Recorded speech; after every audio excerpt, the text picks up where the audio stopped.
as we promised, here he is, the man behind the mask himself, CJ Graham. What's up, man? Thanks for coming on the show. Hey, Skeleton Crew. How you guys doing? Everybody good? Oh, yeah. Dude, I'm great now. Dude, all week, I got a couple things going on. I had two of my best friends had babies, and I got a birthday party, and somebody asked me, they're like, yeah, you excited? You got a big week coming up. I'm like, yeah, on the outside. But on the inside, I'm like, I'm really excited about this CJ Graham interview. I appreciate it, man. I appreciate your time. Yeah, it's so great, man. You know, I met you actually years ago, like 10 years ago at a convention, but just recently, the way we're actually here right now and lucky enough to be talking to CJ is I went to Monster Mania in Cherry Hill, and CJ has this amazing thing going where he decided, and we're going to get all into this, to do a photo op, and it's much different than everybody knows. You know, instead of walking up to the table and meeting and just taking the picture, he actually is going to great lengths to make dreams come true for horror nerds all over the world. And he gets in complete Jason Lives costume and has a professional photo shoot, and you take the picture, it couldn't look better. The lighting, the quality of the picture, and right there you walk around a table and then they print it out for you as an 8x10 and you go on your way. And you can get like digital like a digital password. You can go on when you get home, you can go ahead and download it to your computer now. So it's the greatest thing. So number one, thank you for making these nerdy dreams come true. Two, where did you get this idea? Was it because was Robert Englund like one of the first guys to do this when he got in his Freddy makeup or whatever a couple years ago? Yeah, I believe he may have been Kane Hodder, Jason 78910, a buddy of mine. He did it about a year and a half ago and went to extensive lengths for his wardrobe from Part 7 because it's a full costume that has to be developed and designed and built for one usage, and then it's gone. And you know what? A lot of the fans kept asking me, to be honest, they wanted to know why I wouldn't do one, and I never really thought of it, to be honest. But then I started looking at the opportunities, and as I started making a few more conventions last year, the fans just kept saying, hey, any chance of a wardrobe? And I went back and looked at it, still having all of my personal photographs from being on set, behind the scenes, and the simplicity of being fortunate enough that Jason 6, as Jason 4 and Jason 3, the wardrobes are pretty simple. And if you're familiar with the Vietnam-era fatigues, which OD green and khaki pants and the boots, jungle boots, web belt, a 30 cal chamber holder, if you're familiar with those items, as I was, you know where to get them. So, you know, I had 5 or 6 people help me. Some people took care of the darts. Some people took care of the web belt. A couple of guys took care of the wardrobe itself. And then, of course, I had one person with a latex hood and somebody who I felt did a good job with a mask. And I actually sent a photo of the actual mask with the 357 hole in it to that person to ensure continuity without the 357 hole because the scenes are a little earlier. Wow. So I had 5 or 6 people, special effects wardrobe people working with me to get the creation down to, now it takes me about 30, 40 minutes max to get into the wardrobe. And I get right in front of that green screen, that background, and fans come in and take a photo. Some of them I'm holding the spear, some of them I pull out the machete, sometimes I just take out the hunting knife. It just depends. Every once in a while, I'll take them and grab them by the throat because I'm going to choke them out, right? Yeah, well, the reason we're sitting here right now is because I guess obviously you remember my picture. I was one of the lucky people who I cropped out me and you in this picture, and I put the Part 6 woods behind us, and you liked it so much that you were like, wow, this is really cool. Can I use this to, you know, sort of advertise that I'm doing this now and this and that? So that was like such an honor, dude. Thank you so much. And as you can see in that picture, you grabbed me by my Friday Part 2 shirt and yanked me over to you and held the knife up to me. So that was just amazing. Yeah, and the cool thing is, and I always ask when a fan sends me a shot, they've done some modifications, maybe changed the background to Camp Crystal Blood or Camp Crystal Lake or the woods as you did. Some people add the Friday the 13th logo, Part 6, and sometimes they're so good that I say, if it's okay, I'd like to use this for promotional. But I always ask because, I'm using your lookalike along with myself, and I want to make sure you're comfortable with it before I throw it out there for everybody to see. Yeah, it's amazing. And, speaking of the way anyone looks, you must be comfortable because, man, you're in great shape. I mean, 30 years later, and I was looking at the picture, I'm like, man, he doesn't really look any different from the movie. No, I think that's the surprising fact. The first time I did this was Days of the Dead in February, Atlanta, Georgia. And the interesting thing is, Covington, Georgia is where I had shot the movie 30 years ago, which is about 25 miles outside Atlanta. So it was kind of a nice resurrection of the Jason formula. But you know what? I felt comfortable enough that, as you probably saw, take a look at the photos, as the fans see them, that in theory I could step right into a movie set and go right to work and wouldn't miss a beat. Yeah, I mean, you don't. It's pretty amazing. It's funny because looking at the whole costume and how you recreate it, you got everything perfect, and it brings me to another question. Now, you have like the gloves, the yellow gloves on, and a lot of people speculate as to why Jason wore gloves in that movie, and obviously they're the ones that Tommy Jarvis was wearing when he dug you up, and he threw them down, as you could see in the movie. Now, everybody speculates that they did it just to cut time and money for makeup on your hands. Would you say that's the actual answer? Twofold. I would say that Tom McLaughlin, the writer-director, had a vision. And how many of you remember when you put your gloves on, what's the first thing you do when you put your gloves on? You're ready to go to work. Right. So yeah, you think about it. Because I do put them on and grab them on just like I'm ready to go to work. When a cowboy goes to work, they put the gloves on. When a foreman goes to work, they put the gloves on. So Jason's ready to go to work. So there was a twofold. Yes, if you took a look at the hands at the very beginning, they were prosthetics, and they would have to been put off and on the whole time. But I think also it's just the craziness. Let's simplify the process. Mm-hmm. And Jason turns around with those gloves being put on, and it's like it's time to go to work. Yeah, you're right, man. Yeah, because in the next scene, too, when you run into the car, it does seem like you're kind of clocking in. Like, clearly you're all business and you're just going right for it. All right, so you did this back in the 80s. We're in 2017. Did you ever think that not only you'd be in this position, but second, you'd have to try and remember everything that happened on, what was it, a 40-day shoot, I believe? Do you think you'd have to keep referencing this small time period in your life all these years later? No, and that's the amazing thing to the stamina of the fans and the Friday the 13th franchise. It just keeps going and going like the Energizer Bunny. And, I'm fortunate. I've probably got, 70, 80, 90 photos behind the scenes easily of us sitting around the campfire, so to speak, and talking and getting ready to do scenes and sets and how to do it, that I've kept all these years in a photo album, along with my series when I did Highway to Hell, when I played Hell Cop. And you go back and take a look at them, and that's what the references that I was using for the wardrobe to make sure that we were accurate, and we met the expectations of the fans. Because the last thing we want to do is step in front of a photo op and look like the Pillsbury Doughboy, or we want to look like Ken or Barbie because your wardrobe is so pretty. Right. That's not the intent. You really want to make that person, as you found out, when you stepped up to me and I grabbed you and I took charge is what I was trying to do, and you could feel that I still had the force. It changed your attitude about, well, this is just hey, let me dumb me up with the cowboy. This is friggin' Jason. He's going to knock my ass out. Yes. Oh, I would be honored to be knocked out by you, just so you know. It's perfectly fine. I mean, listen, I got choked by Kane Hodder enough. I'm sure it's fine if you punch me in the face. Well, hey, let's talk about that with Kane Hodder, because I want to be on the record, because I already told my brother from another mother that I know he likes to take ownership of that chokehold.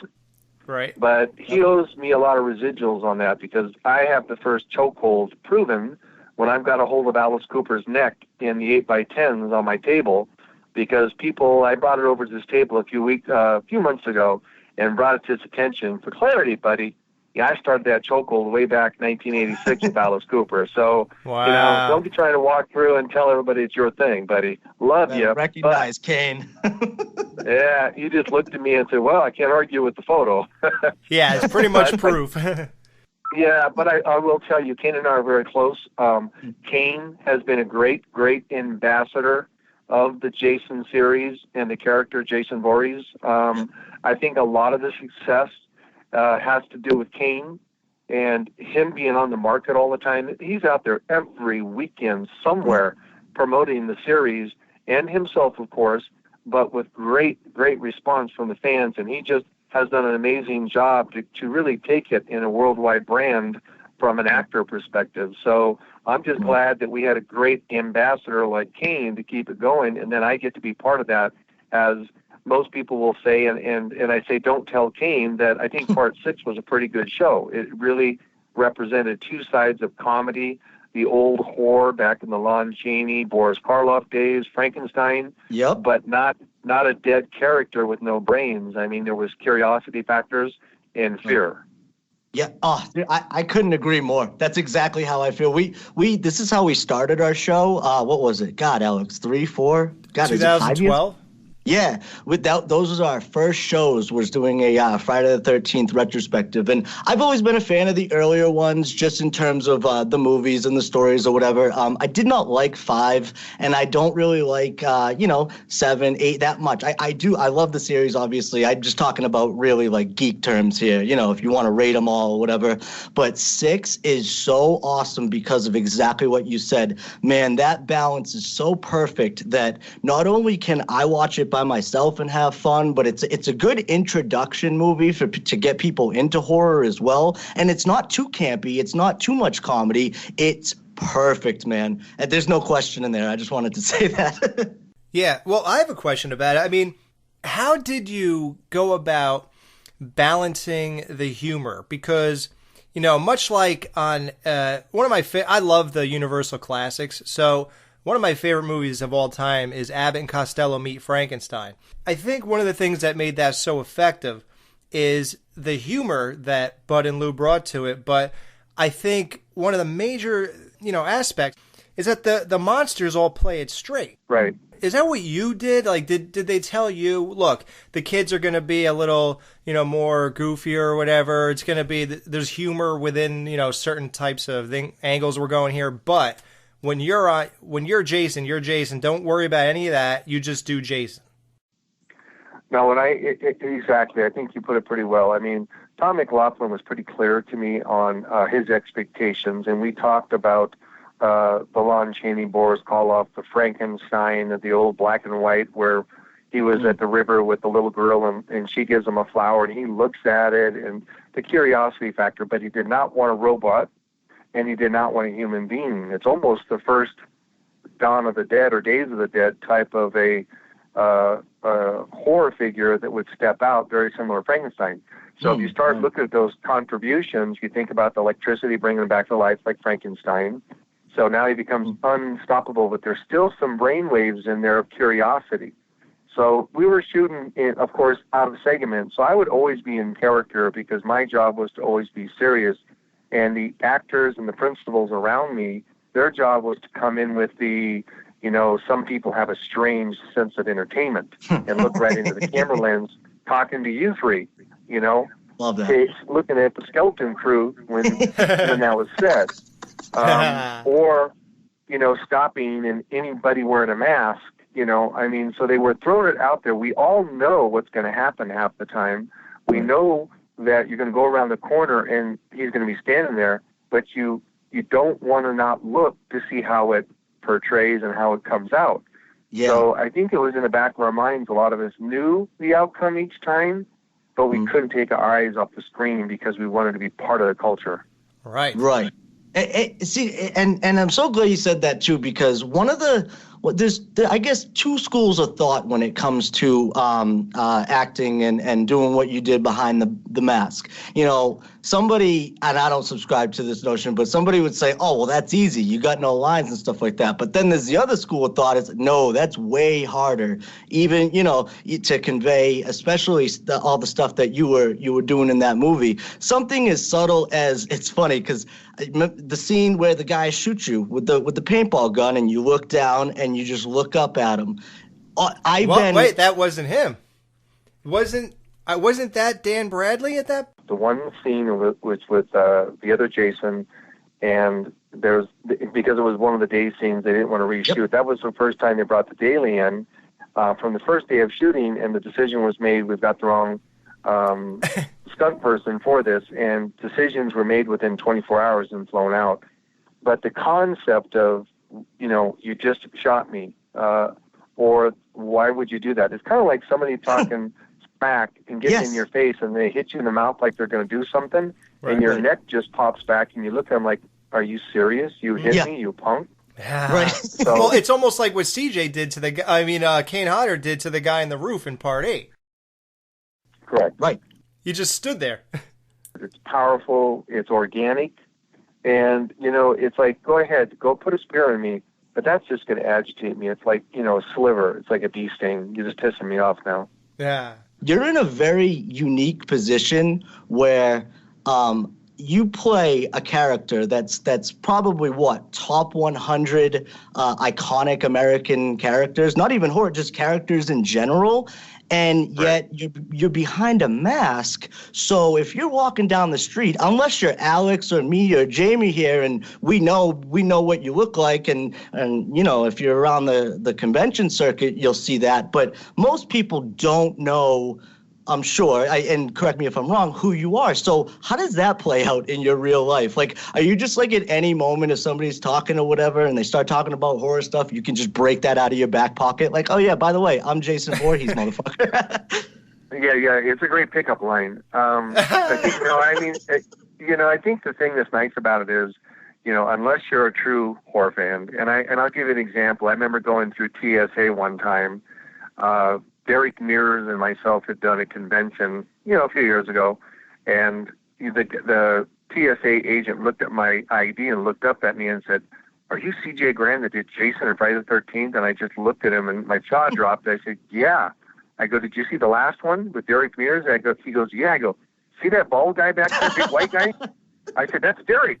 And all of a sudden he's calling Derek up to the front line to go through TSA. So, but I have been walking through Universal Studios, and I have somebody go by and play me, "You played Jason." So it's kind of crazy, the folks that do recognize my face, but it's also nice when nobody doesn't. And then somebody just happens to mention, or they start talking about they like a horror movie, and all of a sudden the conversation goes, "Well, I played Jason Friday the 13th, right?" And their jaw goes down, and they're like, "No way." And before you know it, the conversation turns into 18 kills in Part 6. Oh, that's awesome. One thing I want to go back to real quick, the whole Dan Bradley thing with the daylight scenes, it's so weird because those were shot in something that's really not done often. Having Jason right out in the open in broad daylight, and you couldn't get a clear look at him. So in my mind, I would think that they would say, well, look, since we have the right guy now, let's go back and reshoot those. But is it just the same thing in 99 out of 100 thing? Is it the answer is money? Like they would not reshoot that just to have you, since it's such a good look at him? I think, there's a grand total of 2 scenes that you see the other Jason. One is the paintball, and then there's one scene walking through the woods where you can tell pants are a little shorter than mine. Other than that, the one day scene where I take the arm and lift it up and take the machete and throw the arm down and discard the arm, that's me. So I think it was twofold again. I think it was the cost concern, but I also think that people looked at that paintball shot, and there is a different physical structure, not significant, but enough to be noticeable. But I think most people would just assume there's some type of padding on so that the paintball, because it was a real paintball, wouldn't hurt. And there was padding on to cover Dan. So I think that just excessiveness, one would just assume that's just the way the scene was shot. And, you might be able to get away with it. So I don't know if this, as fast as it was and how fast it went up to the upper body again, I think Tom probably just assumed we could leave it in the bucket. Now, the nice thing about it is leaving it in a can was good, but when we got back to L.A., we still had some money left in the budget. So we were able to do 3 more kills back in L.A. In the park. So got you. That was kind of cool because we wanted to add some to it. Yeah, like the people on the moped and things. Well, that's the other thing I was going to ask. Like the whole thing with when you said the way you were the shot, you're walking fast with the shorter pants, and obviously that was the guy Dan Bradley. So that's a big question. Now, this whole thing about how Jason doesn't run, this, that, the other thing. So here we go. Yeah, well, here's the thing. Obviously, that started with the zombie Jason. Now, that's the big question. Besides, how do you balance the comedy? I wanted to ask you, was there any emphasis made to you saying, well, look, now that you're a zombie, you're like The Walking Dead. Those guys move at like 1/10 of or 1/20th of a speed of a normal person. So we're not taking it that far, but we don't want you running anywhere. Did anybody ever vocalize that? Yeah, of course. Tom McLaughlin made it clear that what he was looking for, and I think even and to be fair, I don't even know if those feet in the film walking that one scene is Dan. It could have been a secondary unit person doing that, just getting a secondary unit shot, to be fair. But even that scene, Jason's moving a little quickly. But I think you got to remember, Jason knows the woods like the back of his hand, no pun intended. And that's his campsite, that's his campground, that's, Crystal Lake. So he knows the shortcuts. And you got to remember, these people in the middle of the night are disarrayed, and they're running around terrified, and just got their friend's head pulled off. So they're running just around in circles, in my mind, and Jason knows where they're going, where they're going to come out. At the end of the day, they're all going to try to get out the front gate. So, he doesn't really have to move quickly. And like I said, you're hypnotized because you as a fan know that, well, run all you want, girl. Run all you want, dude, because at the end of the day, you're going to come around the corner, just like you saw how many times in Jason, and there he is. Yeah.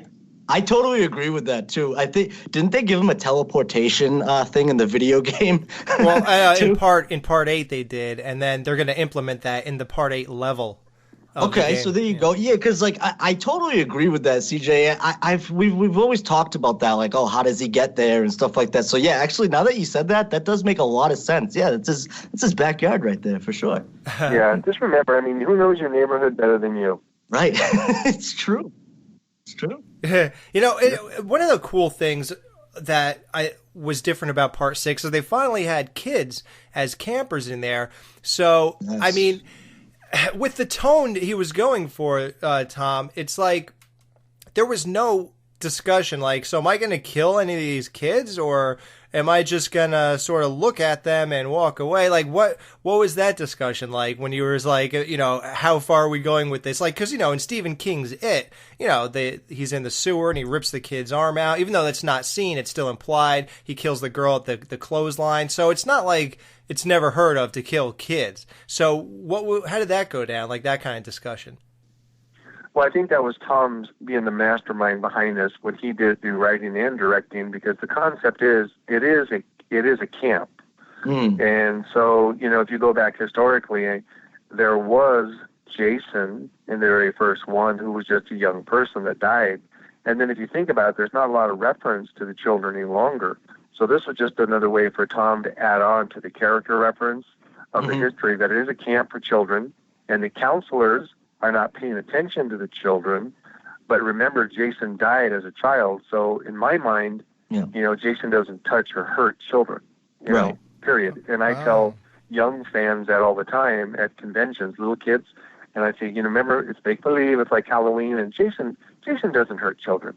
That's not how Jason works, and it makes little people settle down. So staying true to that form, Jason doesn't hurt children. Jason was a child at one time that, in theory, drowned as a result of a young adult not paying attention to the children. So Jason, is, at the end of the day, in my mind, is going to protect the children. I'm surprised it took him 6 entries, CJ, to be honest with you, to get to that, because I think that is such an aspect of the franchise that was obviously delved into in your episode there, but God, like it was always beforehand. They were setting up for the camp, and I'm like, wow. I'm trying to think of like if you add kids into it, it would add this whole other level. This is my thinking. When I was really young, going through the series, and I hadn't gotten to 6 yet. So when that happened, I thought that was great, man. Like, what did you think? And obviously, you just touched on one aspect of it, but what did you think of the story overall of 6? Me personally, it's one of my favorites. I mean, we talked about the comedy and stuff, but I love it, man, from top to bottom. It's got a lot of layers to it. I really do dig it. Well, I think, I'm very fortunate for Part 6 because if I understand the way they're going to bring the series back retro, they want to go back to a similarity of Part 4, Part 6 with the character again. And even Kane and I've had this conversation, maybe Jason in space and everything is really a little bit out of space, so to speak. But I think at the end of the day, it's our decision. We're the stunt people, we're the actors, and we got to do our job. But I'm sure that it would have been nicer to keep it more mainstreamed because it gives you more of a character reference where you can really continue to, as I said earlier, it's Jason's backyard. There's so many different things that can happen in Jason's backyard. I mean, don't laugh, but condos can be built in Jason's backyard. And the series can take a sick twist until the condos are burnt down or dismantled as a result of Jason. Right. But I think, it's hard. I think Paramount did well through the first, if I remember correctly, went through the first 8. And then when the other studios took over, there was some change. You know what? I mean, everybody's done a good job with it. We did our job. I'd love to see Tom McLaughlin get involved again because he has that sixth sense of, the character as he did. And just to give it some of the resurrection into the retro and then still put together what we couldn't do in the 80s. I mean, some of the things we had, when Horshack died and I pulled his heart out, the heart was actually beating and blood was squirting out of the heart, but we had to clip it. They wouldn't allow it on the screen because you needed X rating in those days. Wow. So I think there's some things that we could do. Yeah, like it's amazing. Everything is phenomenal about the 80s. Like the way those movies were made were so much better. Well, I think so. There are still talented people out there, but there's just something about those movies that's so amazing. And man, they all suffer from this, MPAA, and especially Part 7 with Kane Hodder. Like, I mean, there's so much that we left on the ground, Tom McLaughlin. And in those days, you didn't save what you put on the ground. When it was on the ground, it was swept in the garbage and destroyed. In today's world, they save everything, all the dailies and everything, so you could always put the director's cut together at a later date if you chose to do so to resurrect any film. Right. So I bet you Tom really misses some of those. But some of those scenes were, when I popped the deputy's head, it popped out. I mean, you could see the brains pop out. It was perfect.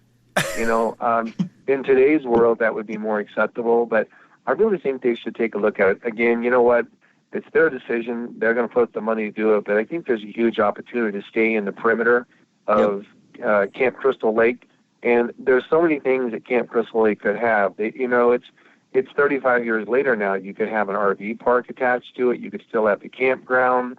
You could have all these convenience stores and things associated with Camp Crystal Lake ground. I mean, it could really be extended into a pretty cool series of kills for another 2 or 3 easily without having to over-the-top creativity and expense. Right, and those are great ideas, and I think that just adds to the anger and the frustration with so many people too, because everybody always says, why isn't there another one? Is it really that hard to make? And while I wouldn't say it's easy, just hearing you talk about it, dude, those are great fucking ideas. Like, yeah, do that. Like, you don't have to necessarily overthink it, but wow, man, it's frustrating because hearing somebody like, one of the most iconic Jasons talk about it, like, yeah, why don't you just do this, this, and that? And I'm sitting over here salivating like, yes, do that. I think that's why people are frustrated that, it's not getting made still, Well, until you're in the game. Totally. So from sit back here in armchair, it's easy. Here's what I would, and here's my creative thought. Not that I have the answers, but if you want to make the next one a serious smash hit, better than all the series in totality, what I would do is go ahead and go back to a retro Jason. And you know what? You either put Kane back in the wardrobe or Derek or me because of the 3 similarities to the physical and the way it's carried. But I think whoever takes it that every Jason that has played Jason should have a cameo as themselves Totally. in the film to be killed by the new reign of Jason, whoever that is, whoever that character is. I mean, here I'm a bus driver just going down the street, and Jason's on the bus and kills me. And they, because people are going to see the men behind the mask. Ted White, you can see Ari, you can see Steve Dash. I mean, to get a chance to see all the guys being killed off by the new king, I think is going to bring the fans in as all fans, because some people do like 4, some people like 2, some people like Part 8. It's going to bring everybody together and put them into ones, because everybody's going to be sitting there saying, hey, there's Kane getting whacked, or hey, there's CJ getting whacked. I mean, at that point, you get to move forward with the new series. Wow. And we got to put some Alice Cooper in the new movie, too. and I think I was very fortunate. I think using Alice Cooper was huge because of who he is. He's always been about fear and scariness and horror. I mean, Alice Cooper was my first concert in the early 70s that I ever went to up in Seattle, Washington. Dude, I'm a huge fan of that guy. I went to like 2 of his concerts already. Yeah, I think that would be a huge launching platform for the series. But, it's easy to be an armchair quarterback, to be fair. But I think to do something like that would just give a huge franchise could be launched. And then you could go forward with what you want without a lot of criticism or thought. You just got to put it together. Still going to have the kids, still going to have the camp counselors. I mean, like I said, Camp Crystal Lake has evolved. So now you got somebody working on the bus, and Jason pushes the bus over on CJ. And all you see is CJ's legs being snapped off. Wow. Dude. Oh, you know what you could do to you? This would be the perfect kill for you. Oh, my God. I just thought of it. Okay.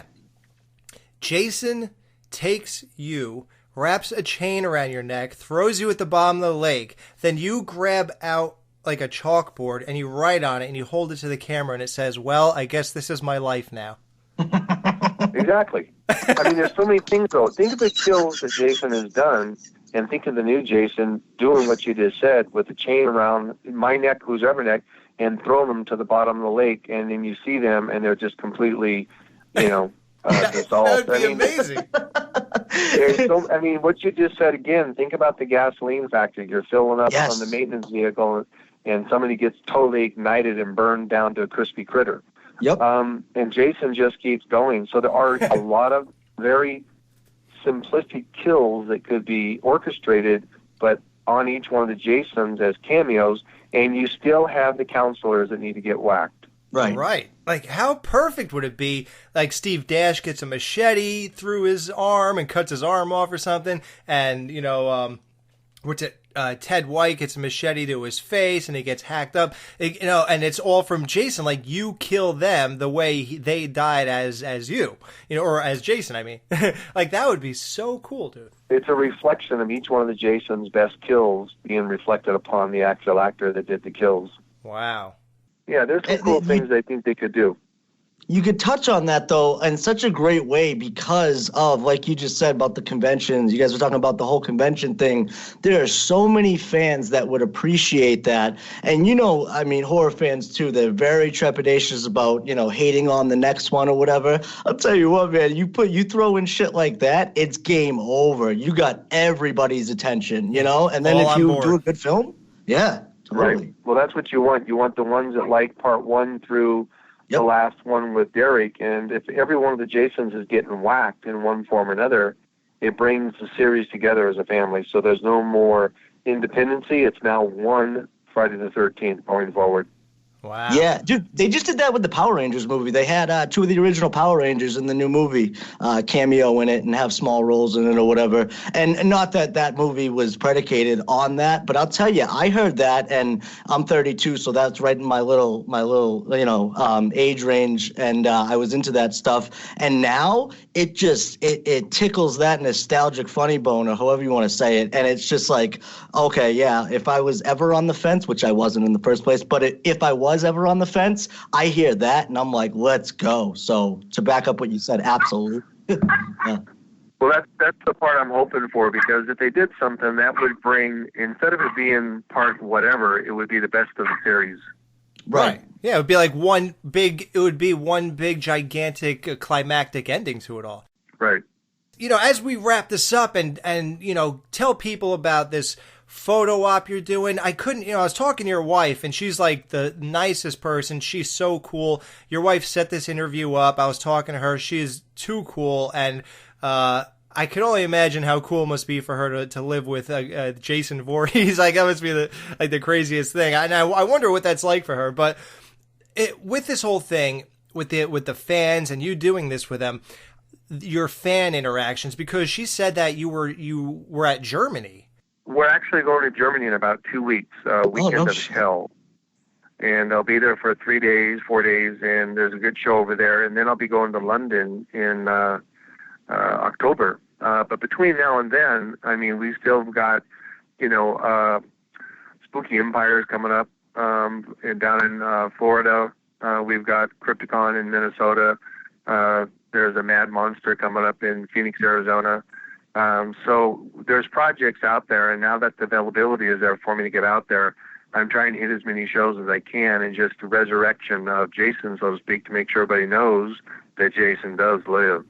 Yeah, because you retired, right? So now you have free time to travel and do these conventions. And which the ones you mentioned, which ones will you be doing your special photo op in with a full costume? So far, every one of them has opted in to me doing them. Since I started with Days of the Dead, I got Days of the Dead coming up in a few months, and then I've got Scares That Cares coming up. So everybody that's got me out there at con has asked me to step into the wardrobe. Monster Mania, as you indicated earlier in the show, great job. We had over 370 people in groups to take photographs with Jason in wardrobe. And so with the fans, real quick, what is the craziest experience have you had with a fan? Like, what is like the most insane thing that sticks out? Like, you and Kane maybe talked about, like, oh man, I went to this one place and this one guy, blah blah blah. This fucking guy. Yeah, was it like something the most obnoxious thing someone ever said to you, and he thought he was saying something normal, but it was completely offensive? Like, is there any crazy story like that you have with meeting all these thousands of people? Yeah, I think the most crazy and most offensive is the friggin' skeleton crew always giving me a hard friggin' time every time I turn around. So if I could get rid of these deadbeats, I'd be doing just fine. Dead. Mention it in the one scene that you're not in. Yeah, that was me. Sorry. Yeah, CJ, what was it like in the scene you weren't in where you got shot by a paintball? Exactly. But I will tell you, I did a show here recently, and Whorehound, it was amazing in Cincinnati, Ohio. There were about 12, 14 people that dressed up as camp counselors in blue T-shirts, and they all got all decked out and had signs for Jason, and and we took photographs. And then some of the set people that were there doing all the photographs, a bunch of the guys, there was about 8 of them, they bought those bandanas and said "dead" on them from Part 6, so they all put those bandanas on, and we took a photo when I was in full wardrobe. So there's some pretty cool pictures out there that people get creative, putting their own theoretical concept into this. So, hey, it's all worth it. Yeah. So, dude, thank you so much for hopping on the show. And please thank your wife for us. She made this happen. Thanks for picking my picture to post on your Facebook. That's I can always say when I'm like, 50 years old, like, oh, yeah, you see that guy? That killer right there, he posted my picture on his Facebook. It's just so funny to say. And it's been so great talking to you, man. And we're really thankful that you're doing this photo op thing in full costume. Yeah. Everybody has heard where you're going to be. But, dude, send me a message, and I will post all these places you're going to be in full photo op, costume and everything. And I'll post that with the link of this show that you're on. And thanks again, man. I really appreciate you guys, and look forward to seeing you at the next con. Absolutely, man. Hey, good luck with the hot tub. Thanks a lot, guys.